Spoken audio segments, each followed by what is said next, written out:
میاشت صبح قدرمن لیدونکو ستړي مشئ د دې مهال د مهمو خبرونو ټولګې ته ښه راغلاست. د خبرونو سرټکي: د کابل پر هوایي ډګر راکټي برید. آزادۍ جبهه وایي چې د هوایي ډګر پر پوځي برخې د دغې جبهې ځواکونو برید کړی.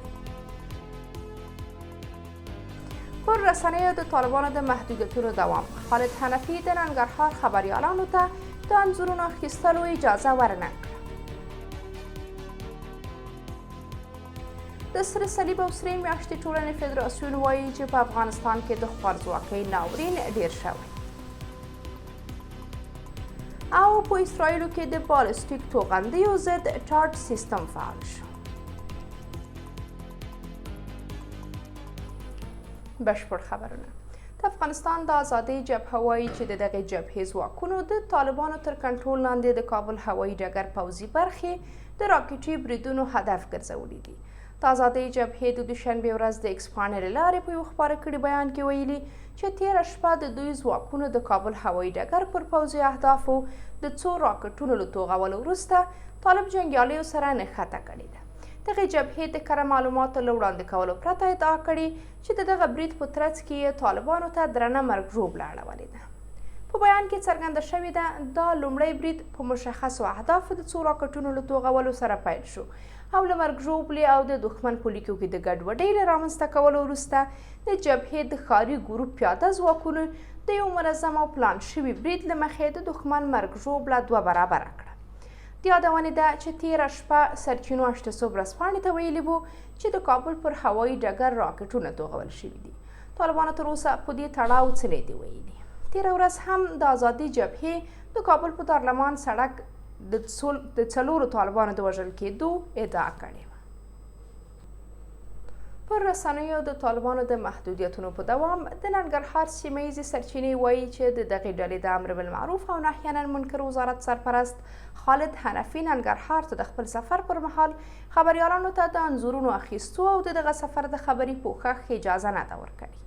سرچینو د دوشنبې ورځ اشته صبح ورځپاڼې ته ویلي چې حنفي تېره ورځ د ننګرهار له سیمه ییزو طالب مسؤلانو سره د لیدنې په موخه دغه ولایت ته سفر کړی و.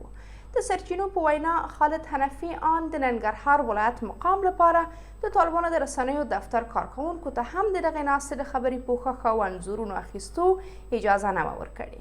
که څه هم طالبانو له تېرو 3 کلونو راهیسې پر رسنیو او خبریالانو محدودیتونه لګولي، خو په تېرو څو ورځو کې دا محدودیتونه ډیر سخت شوي دي.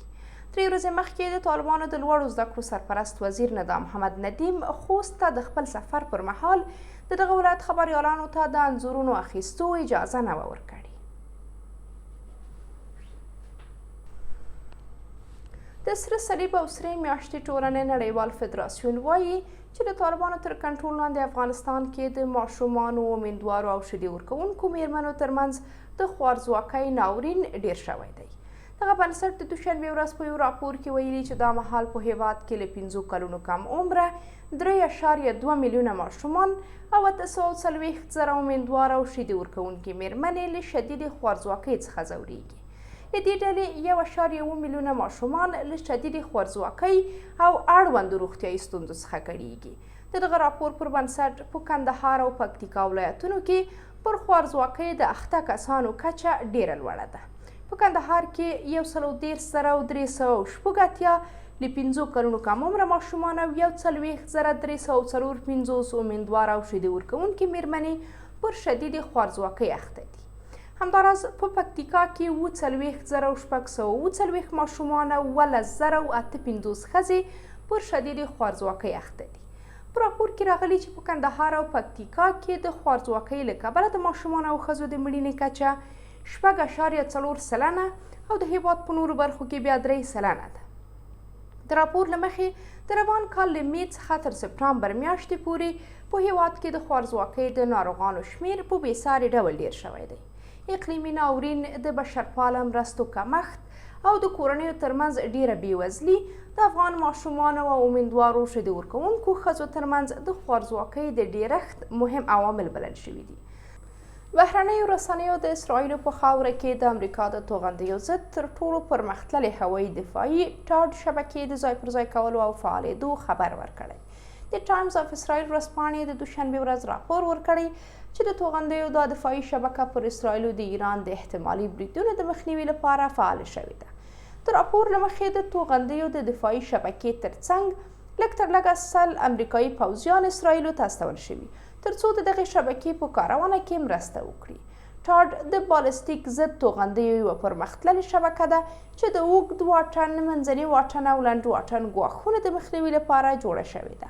بلخوا د منځني ختیځ یو شمېر امنیتي کارپوهان په دې باور دي چې په اسرائیلو کې د دغې شبکې ځای پر ځای کول به په سیمه کې کړکېچ لا ډېر کړي.